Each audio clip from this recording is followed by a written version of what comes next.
Hello everyone, welcome to break time classes. इस video में history में जितने भी चार्टर एक्ट आए हैं या फिर जितने भी अधिनियम बने हैं उसे सभी कंप्लीट यहाँ पे कवर करेंगे।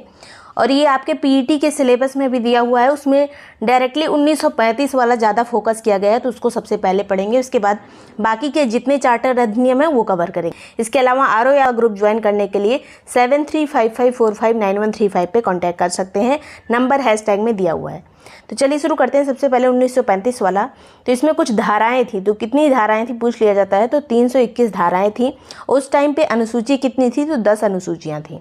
अब ये एक बहुत बड़ा दस्तावेज था 1935 वाला जो अधिनियम है, और इसका जो बहुत बड़ा पार्ट है वो भारत के संविधान में भी डायरेक्टली ऐड कर दिया गया है। तो ये चीज़ पूछी जाती है कौन सा अधिनियम जो है हमारे संविधान का सोर्स है, तो 1935 का अधिनियम। अब इस अधिनियम की 1935 के अधिनियम की बहुत सारी विशेषताएं थी जो एग्जाम में अक्सर रिपीट करती हैं, तो इसे सभी देख लेते हैं। सबसे पहले यहाँ पर अखिल भारतीय संघ की स्थापना हुई इसी अधिनियम के थ्रू, 1935 के अधिनियम के थ्रू, जिसमें राज्य शामिल थे और रियासतें शामिल थी, जिसमें राजा महाराजा होते थे वो शामिल थे और ब्रिटिश जो राज्य थे वो शामिल थे दोनों।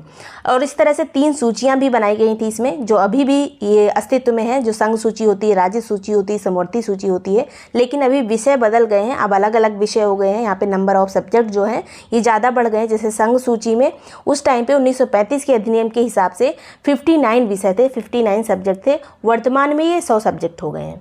अभी ये बाद में बात करेंगे वर्तमान में कितने हैं, लेकिन उस टाइम का 1935 का देखिए। राज्य सूची में 54 विषय थे, संघ सूची 59 हो गया, 59 विषय, राज्य सूची 54 विषय, समवर्ती सूची में 36 विषय थे उस टाइम पे। राज्य संघ सूची पे जो निर्णय लेता था वो ब्रिटिश गवर्नमेंट लेती थी। राज्य सूची में जो राज्यों की विधान परिषदें होती थी वो निर्णय लेती थी। समवर्ती सूची में दोनों का एक मिली जुली जो होती है, जैसे अभी केंद्र और राज्य लेते हैं निर्णय समवर्ती सूची के बारे में, वैसे ही उस टाइम पे भी था। आगे बात करेंगे अवशिष्ट शक्तियाँ किसके पास थी। तो वर्तमान में जैसे अवशिष्ट शक्तियों की बात करें तो केंद्र के पास है, लेकिन 1935 का जो अधिनियम था उस हिसाब से जो अवशिष्ट शक्तियाँ थी वो वायसराय को दी गई थी। अब ये जो व्यवस्था है ये बनी तो थी, लेकिन उस टाइम पे ये व्यवस्था अस्तित्व में काफ़ी टाइम तक नहीं आ पाई थी, क्योंकि रियासतें एग्री नहीं थी इस वाले जो अखिल भारतीय संघ है इसमें शामिल होने के लिए। आगे बात करेंगे प्रांतों में द्वैध शासन समाप्त कर दिया गया 1935 के अधिनियम के द्वारा ही। और प्रांतों में द्वैध शासन लगा किस अधिनियम के द्वारा था, तो 1919 के अधिनियम के द्वारा प्रांतों में द्वैध शासन लगा था। अब 1935 में समाप्त हो गया। अब प्रांतों को स्वायत्ता दे दी गई। प्रांतों में जो विधान परिषदें होती थी वो अपना निर्णय ले सकती थी, और उसको मानने के लिए जो वायसराय होता था वो बाध्य होता था। लेकिन ये व्यवस्था जो बाध्य वाली व्यवस्था है ये 1937 से 1939 तक ही चली थी। उसके बाद प्रांतीय स्वायत्ता भी खत्म हो गई थी। आगे बात करेंगे केंद्र में द्वैध शासन लागू हो गया। अभी तक जो था केंद्र में द्वैध शासन नहीं था, केवल प्रांतों में था। अब केंद्र में 1935 के अधिनियम के द्वारा द्वैध शासन लागू हो गया, जिसमें संघीय विषयों को, जो संघीय विषय थे उनको 2 पार्ट में डिवाइड कर दिया गया। एक आरक्षित विषय होते थे जो पूरी तरह से ब्रिटिश गवर्नमेंट के अंदर होते थे, और कुछ स्थानांतरित विषय होते थे जो ऐसे कॉमन विषय जैसे कृषि वगैरह, ये स्थानांतरित विषय होते थे। और जो मेन थे जैसे विदेशी मामले या फिर रेल वगैरह, ये सभी जो है केंद्रीय विषय हो गए थे। अब इसी के द्वारा 11 जो राज्य थे उनमें से 6 राज्यों में द्विसदनीय व्यवस्था की गई थी, द्विसदन बनाया गया था। एक विधानसभा होती थी, एक विधान परिषद। तो कहाँ कहाँ पे ये 2 सदन की व्यवस्था की गई थी, तो बंगाल में की गई थी, बम्बई में की गई थी, मद्रास में, बिहार में, संयुक्त प्रांत में और असम में। जो बड़े बड़े ज़्यादा जनसंख्या वाले राज्य थे वहाँ पर 2 सदनों की व्यवस्था की गई।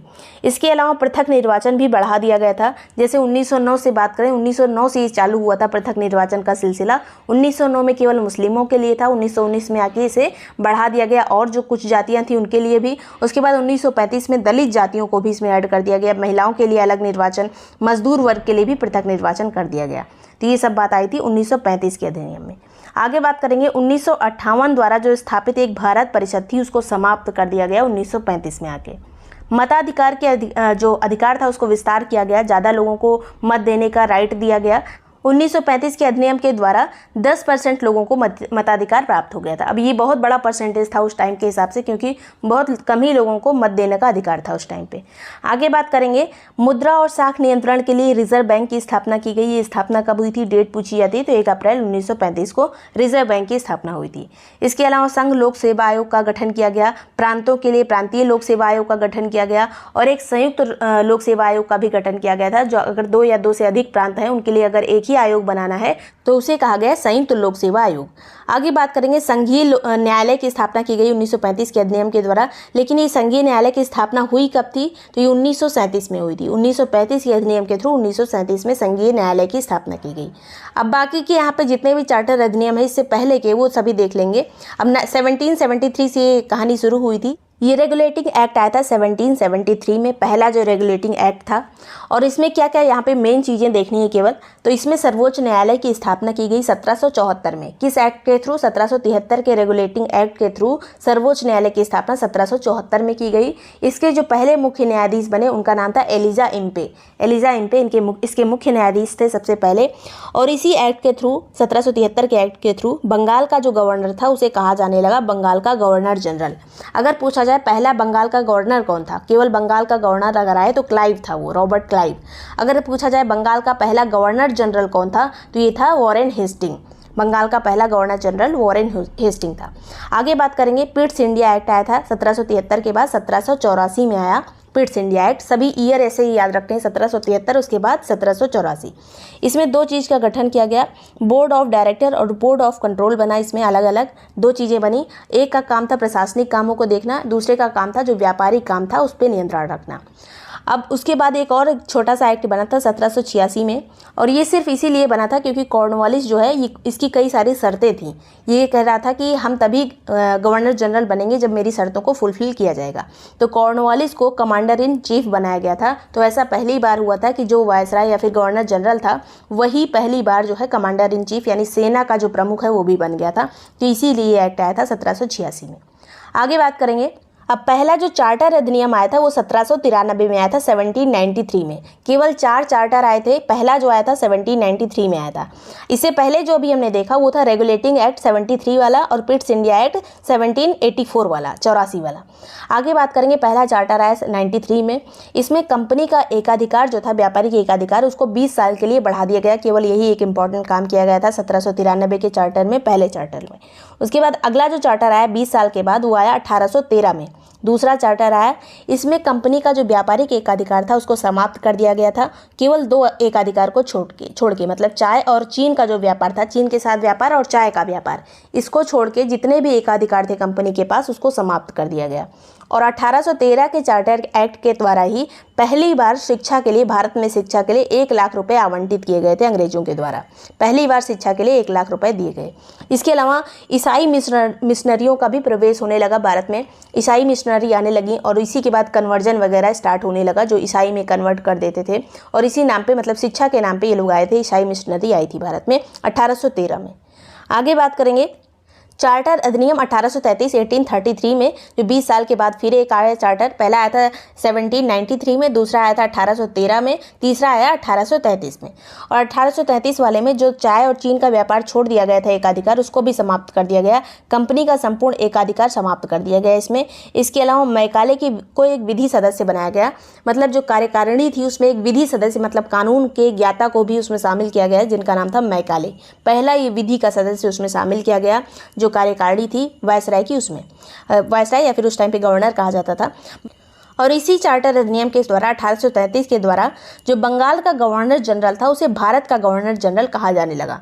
ये बंगाल का गवर्नर जनरल कब कहा जाता था? तो 1773 का जो रेगुलेटिंग एक्ट था उसके थ्रू बंगाल का गवर्नर जनरल बना था वॉरेन हेस्टिंग पहला।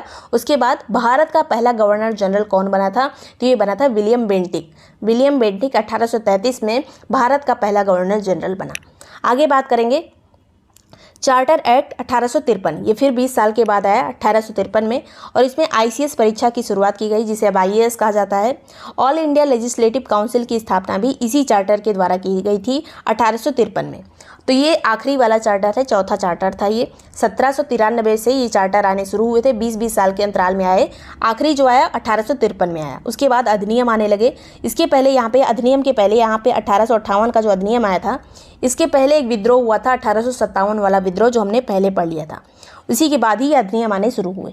इसमें क्या कहा गया था 1858 के अधिनियम में, महारानी विक्टोरिया को भारत की साम्राज्ञी घोषित किया गया। भारतीय चाहते थे कि हम अंग्रेजों के अंडर जो कंपनी है उसके अंडर काम ना करें, हमारे जो सर्वा रहें वो हमारी महारानी रहें। ब्रिटेन की जो महारानी थी वो भारत की साम्राज्ञी घोषित कर दी गई और यही चाहते थे इंडियंस उस टाइम पे, क्योंकि उस टाइम पे थोड़ा कम वाकिफ़ थे, लेकिन इस तरह से हमारे ऊपर पूरी तरह से अंग्रेज़ों का अधिकार हो गया, ब्रिटिश की जो विक्टोरिया थी उनका अधिकार हो गया।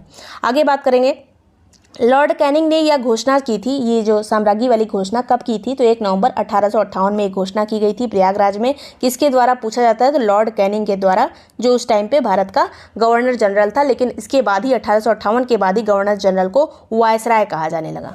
अभी तक भारत का गवर्नर जनरल कहा जाता था 1833 के चार्टर एक्ट के द्वारा, लेकिन 1858 को जो अधिनियम आया, गवर्नर जनरल शब्द हट गया, उसकी जगह पे वायसराय आ गया। तो पहला जो वायसराय बना था वो बना था कैनिंग, लॉर्ड कैनिंग बना था पहला वायसराय। आगे बात करेंगे, इसमें बोर्ड ऑफ डायरेक्टर और बोर्ड ऑफ कंट्रोल जो पिट्स इंडिया एक्ट के टाइम पे बने थे 1784 में, उसको समाप्त कर दिया गया और उसकी जगह पे एक राज्य सचिव का पद का सृजन किया गया, जो इंग्लैंड में रहता था और भारत के सभी कामों को देखता था। तो राज्य सचिव का पद कब सृजन हुआ इसका, तो 1858 के अधिनियम के द्वारा। आगे बात करेंगे, भारत परिषद अधिनियम 1861, भारत परिषद अधिनियम 1861, इसमें लॉर्ड कैनिंग द्वारा विभागीय और मंत्रिमंडलीय प्रणाली की शुरुआत की गई। पहली बार विभागों की संरचना या फिर मंत्रिमंडल प्रणाली कब आई, तो भारत परिषद अधिनियम 1861 के द्वारा। इसके अलावा वित्त संबंधी जो प्रश्न पूछने का अधिकार कब दिया गया, तो इसी अधिनियम के द्वारा 1861 के द्वारा। नेक्स्ट है भारत परिषद अधिनियम 1892, इसमें जो बजट होता था उस पर वार्षिक बहस का भी अधिकार दे दिया गया। जो वार्षिक बजट होता था उस पर बहस का अधिकार कब मिला, तो 1892 के भारत परिषद अधिनियम में, और चुनाव पद्धति की शुरुआत भी इसी 1892 के अधिनियम से आई थी। अगला जो है इंपॉर्टेंट है ये वाला अधिनियम, भारत परिषद अधिनियम 1909, और इस टाइम पे जो वायसराय था वो मिंटो था, यहाँ पे उल्टा लिखा है, वायसराय मिंटो था, मार्ले उस टाइम पे सचिव था। मुसलमानों के लिए पृथक निर्वाचन की बात की गई थी, अलग निर्वाचन मंडल बना 1909 में, यही मेन बात थी 1909 के भारत परिषद अधिनियम में। इसी को मार्ले मिंटो सुधार कहा जाता है। इसमें मुसलमानों के लिए पृथक निर्वाचन की व्यवस्था की गई। उसके बाद 1919 का भारत शासन अधिनियम आता है। अब अधिनियम ही आएंगे, 1858 के बाद जितने भी आते हैं सब अधिनियम ही आते हैं। इसके बाद 1919 वाला जो अधिनियम था इसको कहा गया मॉन्टेग्यू चेम्सफोर्ड सुधार, क्योंकि उस टाइम पे एक इसमें से सचिव थे, एक वायसराय थे। आगे यहाँ पे बात करेंगे, चेम्सफोर्ड यहाँ पे वायसराय थे, मॉन्टेग्यू सचिव थे। इसमें प्रांतों में द्वैध शासन लगाया गया, जो अभी हमने बात की थी 1935 में इसी द्वैध शासन को हटाया जाएगा। स्त्रियों को मतदान का अधिकार दिया गया 1919 के ही अधिनियम के द्वारा। आगे बात करेंगे, पृथक निर्वाचन मंडल का मुस्लिमों के अलावा और भी वर्गों में विस्तार कर दिया गया 1919 में। 1909 में केवल मुस्लिमों के लिए अलग निर्वाचन था, 1919 में अलग जो और भी कुछ वर्ग थे उनको भी शामिल कर लिया गया, जैसे पंजाब के सिख, यूरोपियन, एंग्लो इंडियन और भारतीय ईसाई भी अलग इनके लिए निर्वाचन व्यवस्था कर दी गई। प्रांतीय बजट को केंद्रीय बजट से अलग कर दिया गया 1919 के ही अधिनियम के द्वारा। प्रांतीय बजट को केंद्रीय बजट से अलग कर दिया गया। अब एक बचा जो कि है 1935 का अधिनियम, जो अभी हमने सबसे पहले भी देखा था, उसको डिटेल में देखा था, यहाँ पे रिवाइज कर लेते हैं। केंद्र में द्वैध शासन लग गया, प्रांतों में द्वैध शासन समाप्त हो गया। कार्यकारिणी शक्ति जो गवर्नर जनरल था उसके पास चली गई, यानी वायसराय के पास चली गई।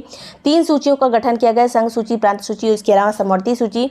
RBI का गठन किया गया 1 अप्रैल 1935 को। संघीय न्यायालय की स्थापना की गई 1937 में। तो ये सभी चीज़ें इंपॉर्टेंट थी। वीडियो पसंद आए तो लाइक और सब्सक्राइब कर लीजिएगा। इसके अलावा RO पेड ग्रुप ज्वाइन करने के लिए, जिसमें टेस्ट सीरीज़ के साथ ही सभी शॉर्ट नोट वगैरह भी आपको प्रोवाइड किए जाते हैं। टेस्ट सीरीज जो है पूरा डिटेल आंसर की के साथ दी जाती है। उसको ज्वाइन करने के लिए 7355459135 पे कॉन्टैक्ट कर सकते हैं। Thank you so much for watching break time classes.